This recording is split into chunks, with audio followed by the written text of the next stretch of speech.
Circus of Books is a 2019 documentary film that tells a pretty personal story of a little bookshop in Los Angeles. But it wasn't just any old bookshop. Here is the documentary description. Neighborhood entrepreneurs, local heroes. For decades, a nice Jewish couple ran Circus of Books, a pawn shop and epicenter for gay Los Angeles.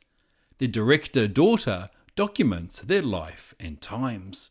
Yes, in 1976, Karen and Barry Mason had fallen on hard times and were looking for a way to support their family. What they did is they answered an ad in the Los Angeles Times. That ad just happened to be a distributor for a magazine you might be familiar with. That magazine is called Hustler and was, of course, published by Larry Flynt at the time. What was supposed to be a brief sideline led to their becoming the center of LGBT culture as they took over a local bookstore called Circus of Books, which is, of course, where the title of the documentary comes from. 10 years later, they had become the biggest distributors of gay porn in the United States.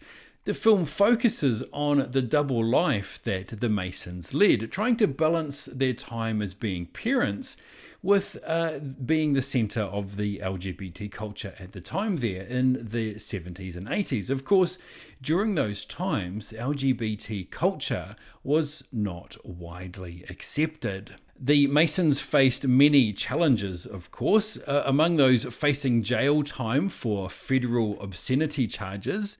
But one of the main things that they found themselves a part of at the time was they became a place of refuge for the community at a time when the AIDS crisis was at its height. The story is told through the lens of Karen and Barry's daughter, whose name is Rachel. And she tracks the family and the bookstore as the main centerpiece as they rise and fall through that time period of the 70s and 80s.